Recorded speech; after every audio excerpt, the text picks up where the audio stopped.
Are we alone? To this day, the inhabitants of planet Earth have looked to the stars for proof of other life. But the truth isn't out there, it's in here. Since World War II, the British government has been watching us, watching the skies. Buried in the vaults of the Ministry of Defence are thousands of reports on UFO sightings, some left unexplained. But now, after decades of secrecy, the files are being released. And for the first time, the truth about Britain's UFOs is revealed. On Britain's east coast, another UFO sighting sparks off a full-scale military investigation and a direct challenge to the Secretary of State for Defence. In 1996, the Ministry of Defence was drawn into a serious breach of UK defences by a UFO over East Anglia. MoD files reveal it not only involved the police, Coast Guard and RAF, but a call to the Defence Secretary to scramble jet fighters. It was one of the biggest UFO scares ever. And it all started one quiet October night on the East Coast. The patrol officers reported the sighting to the station sergeant. The call went through to RAF Neatishead, the most important air defence centre in southern England. Could the mysterious radar blip and the strange lights seen by the police be the same thing? Panic calls from the public started to come in. At 3:50 a.m., Patrol Officer P.C. Leyland rushed onto the police station roof to video the strange lights and managed to capture 5 minutes of footage, now showing a single stationary white light. News of the sighting spread quickly through the UFO grapevine. The transcript of the conversation between the Coast Guard and the police and the trawler crew was leaked to the local news, and it suddenly became this huge UFO incident that got to the attention of the local MP.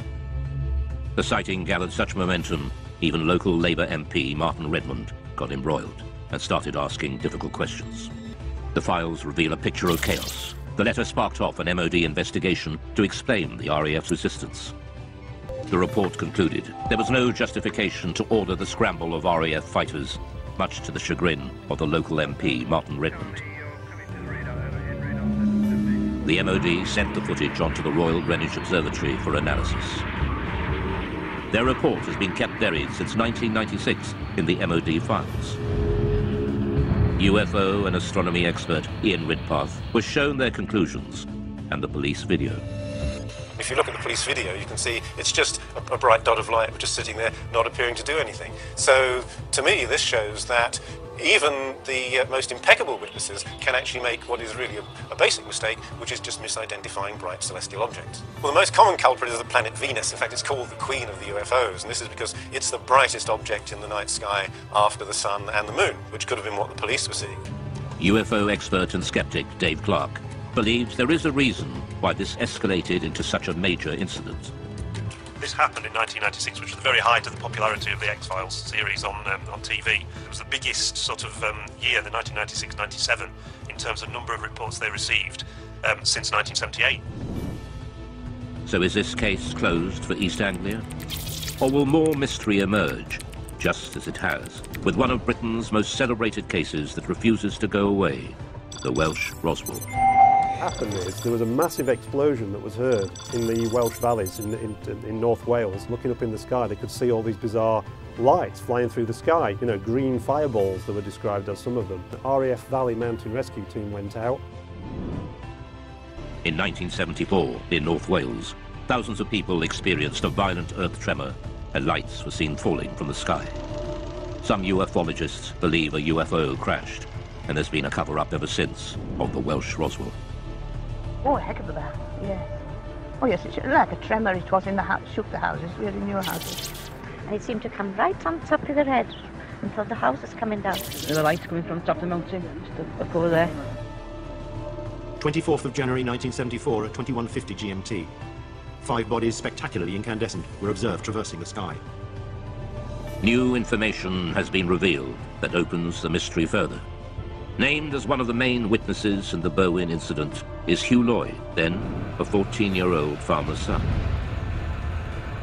Just after 8:30 p.m., Hugh's family felt the massive earth tremor.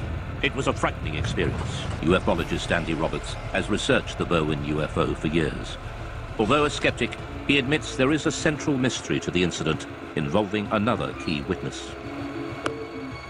At a village nearby called Llandderfel, there was a district nurse called Pat Evans. She felt the explosion there, and because she was a nurse and had all the medical equipment, thought if a plane's crashed, I could get up there and give much needed help until the emergency services arrived. Pat Evans was with her 2 teenage daughters, 4 miles from Hugh Lloyd when the earth tremor hit. So she picked up her 2 young daughters, got them in the car, drove the 10-15 minute drive up onto the B4391 road, expecting to see an aircraft crashed and in flames. This is the road that she was driving on, and it's a road that she knew very well, so she had no problems driving up here at night. And obviously she was out there looking for what she thought was going to be a plane disaster. And just as she came out from the other side of this copse of trees, she was absolutely astonished to see, far across the hills to the left, a huge ball of red, white, orange, pulsating light. Whatever the object was, it was too far from the road to be reached on foot. Pat and her daughters watched, astounded at the ball of light, slowly pulsating and changing colour. She described it as being half the size of the moon, and around this object were moving torchlights and vehicle lights. She realised that it clearly wasn't a crashed aircraft and that someone or some people were there attending to whatever it was, and realising that, she drove back home and went to bed, and to this day is completely mystified by what it was. What was the source of light Pat Evans and Hugh Lloyd saw on the ground? So what Pat saw is an absolute mystery. I don't think it's a UFO for a minute, although it is an unidentified something. It appeared to be on the ground. If anything, it's an unidentified grounded object. But it's a mystery. So in and amongst all the hype about aliens and extraterrestrial crashing, in amongst the truth and the fact about earthquake and bowline meteors, what we have is a mysterious sighting of a stationary, large, glowing object on the ground for at least 10 minutes. So is this case closed for Berwyn? There are still many unanswered questions. The Berwyn Mountain incident is, I think in many people's minds, it's not case closed. Some people believe that the release of these files is itself disinformation, and that the Ministry of Defence is still covering up some great secret truth about UFOs. The MoD has agreed to release all the UFO files over time. But will all the secrets be revealed?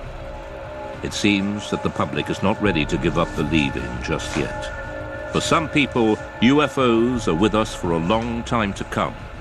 Well, until the real ones show up.